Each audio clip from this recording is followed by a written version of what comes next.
नमस्कार, मैं हूं आपके साथ पूर्णिमा मिश्रा। हमारे खास प्रोग्राम क्या कहते हैं नरेंद्र मोदी में आज आपको सुनवाएंगे पीएम मोदी का वो ऐतिहासिक भाषण जो उन्होंने 20 अप्रैल 2024 को महाराष्ट्र के परभणी में दिया। अपने भाषण में प्रधानमंत्री ने कहा कि आपके सपने ही मेरे संकल्प हैं और इसीलिए हम समस्याओं के समाधान के लिए ठोस काम में भरोसा करते हैं और ठोस काम को पूरा करने के लिए मेहनत करते हैं और हमारा मराठवाड़ा खुद इसका सबसे बड़ा उदाहरण है।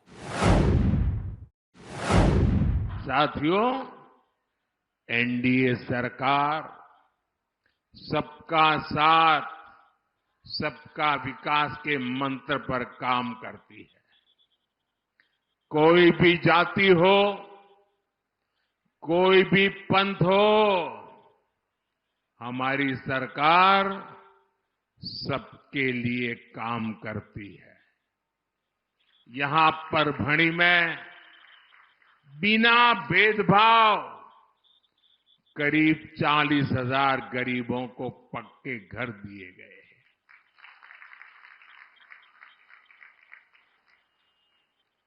और मैं आपको एक काम बताता हूं, करोगे? पक्का करोगे? देखिए, ये जो जिनको घर मिले है कौन? या तो ओबीसी समाज के लोग हैं, या तो दलित समाज के लोग हैं, या तो आदिवासी समाज के लोग हैं।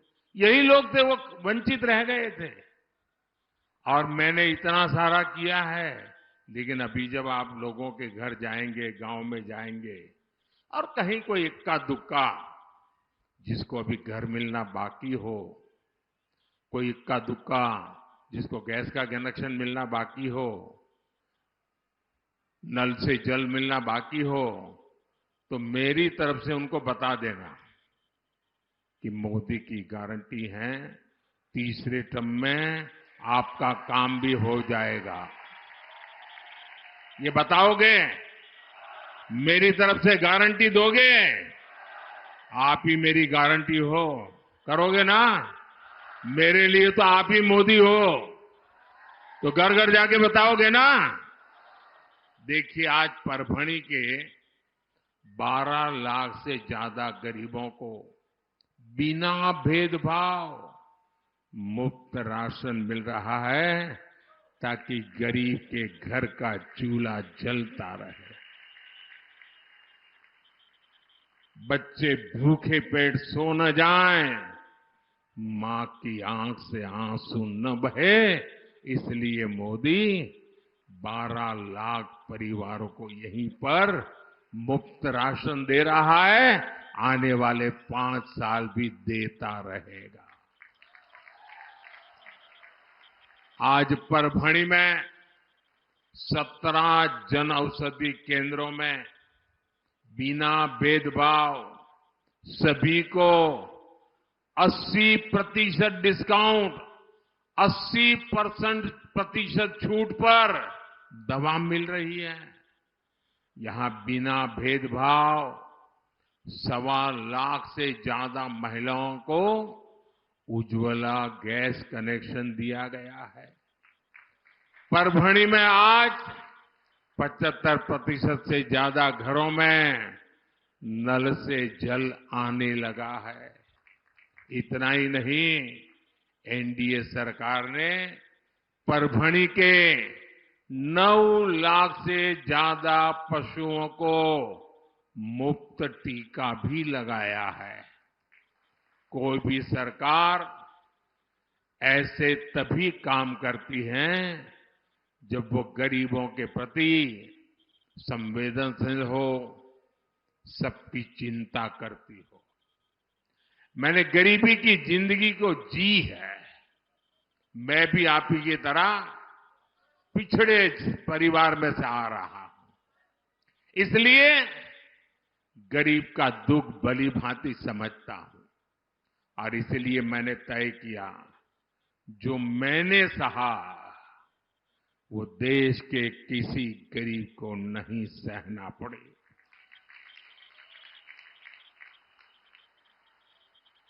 और इसीलिए दिन रात मेहनत कर रहा हूं। भाई और बहनों, मराठावाड़ का ये पूरा क्षेत्र खेती किसानी वाला है। यहां का ब्लैक कॉटन, सोयाबीन, ज्वार बाजरा आपकी कमाई का बड़ा साधन है। लेकिन इस उपज को लेकर कांग्रेस और इंडी अघाड़ी वालों ने कभी आपकी परेशानी नहीं समझी।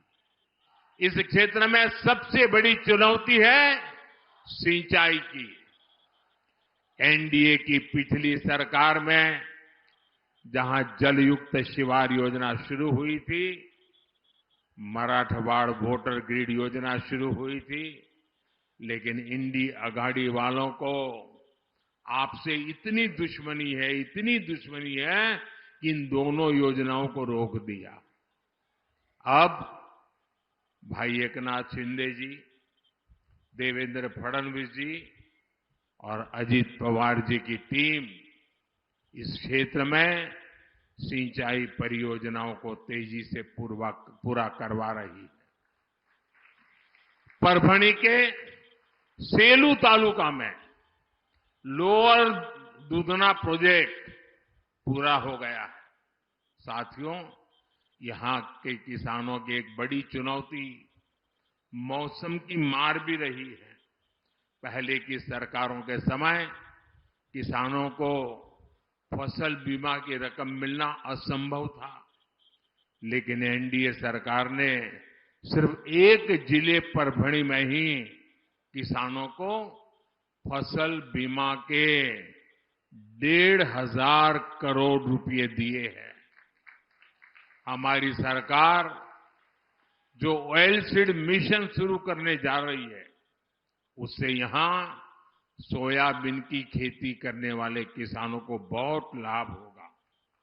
परभणी अब देश के खाद्य तेल में आत्मनिर्भर भारत बनाने में बहुत बड़ी मदद करेगा। परभणी के लाखों किसानों को भाजपा सरकार ने पीएम किसान सम्मान निधि के 850 करोड़ रुपए भी दिए हैं, और जो राज्य सरकार दे रही है वो अलग। अमरावती में बनने वाले टेक्सटाइल पार्क का भी यहां के कॉटन उत्पादक किसानों को बहुत फायदा होगा। साथियों, मोटे अनाज श्री अन्न को पौष्टिक तत्वों को ध्यान में रखकर हमारी सरकार बड़े पैमाने पर श्री अन्न को बढ़ावा दे रही है। सुपर फूड है, हम दुनिया में पहुंचा रहे हैं।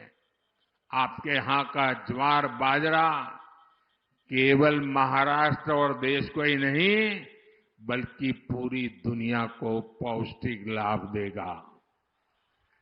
साथियों, मोदी के लिए आपके सपने ही मेरे संकल्प है। इसलिए हम समस्याओं के समाधान के लिए ठोस काम करते हैं, ठोस काम में भरोसा करते हैं और ठोस काम को पूरा करने के लिए मेहनत करते हैं। हमारा मराठावाड़ खुद इसका सबसे बड़ा उदाहरण है। हमने क्षेत्र के लिए आधुनिक इंफ्रास्ट्रक्चर पर फोकस किया। परभणी में 5 अमृत स्टेशनों का विकास हो, मड़मान नांदेड़ रेल लाइन के परभणी सेक्शन का दोहरीकरण और इलेक्ट्रिफिकेशन हो, बाला साहब ठाकरे समृद्धि महामार्ग हो या फिर शक्तिपीठ एक्सप्रेस वे हो, ये इंफ्रास्ट्रक्चर आज परभणी और मराठावाड़ की तस्वीर बदल रहे हैं। जालना में 250 एकड़ के ड्राई पोर्ट का निर्माण भी हो रहा है। इससे भी इस पूरे क्षेत्र के किसानों को लाभ होगा। साथियों, एनडीए सरकार के अगले 5 वर्षों के लिए हमारी पार्टी ने अपना संकल्प पत्र जारी किया है। ये संकल्प पत्र मोदी का गारंटी कार्ड है। अगले 5 वर्षों के लिए मोदी की गारंटी है कि हम देश में गरीबों के लिए 3 करोड़ नए घर बनाएंगे। अगले 5 वर्ष के लिए अब हम देखते हैं कि आजकल हर परिवार में बुजुर्ग माता पिता, दादा दादी, चाचा चाची, नाना नानी हर परिवार में होते ही हैं, क्योंकि अब आयु लंबी हो रही है। और जो बेटा कमाता है या बेटी कमाती है, उसके लिए अपने बुजुर्ग मां बाप को संभालना कोई मुश्किल काम नहीं होता है, कर लेते हैं। लेकिन अगर कोई बीमारी आ गई तो फिर परिवार में सबके लिए दिक्कत होती है कि अब पैसा बुजुर्गों के लिए कितना खर्चा करें, बच्चों के लिए खर्चा कितना करें। एक प्रकार से उसके सारे सपने डूल जाते हैं। और इसलिए मोदी ने तय किया कि मेरे सभी परिवार के जो लोग रोजी रोटी कमाने के लिए मेहनत करते हैं, उनका बोझ मैं कैसे कम करूं। और इसलिए हमने 70 साल की ऊपर के जितने भी बुजुर्ग हमारे देश में हैं, 70 साल की उम्र के हर बुजुर्ग माता पिता को उनकी बीमारी में अब इलाज का काम जिम्मेवारी मोदी का रहेगा, आपके इस बेटे की रहेगी। 70 साल से ऊपर के हर किसी को आयुष्मान योजना का लाभ मिलेगा। हम मुद्रा योजना के तहत अब युवाओं को 20 लाख रुपए तक की मदद देंगे। एनडीए सरकार अगले 5 वर्षों में 3 करोड़ महिलाओं को लखपति दीदी बनाने के लिए काम करेगी। और इन सारे प्रयासों को हमारी जो महाराष्ट्र की त्रिपुटी है, शिंदे जी, फडणवीस जी, अजित पवार जी, उनकी सरकार और तेजी से आगे बढ़ाएगी।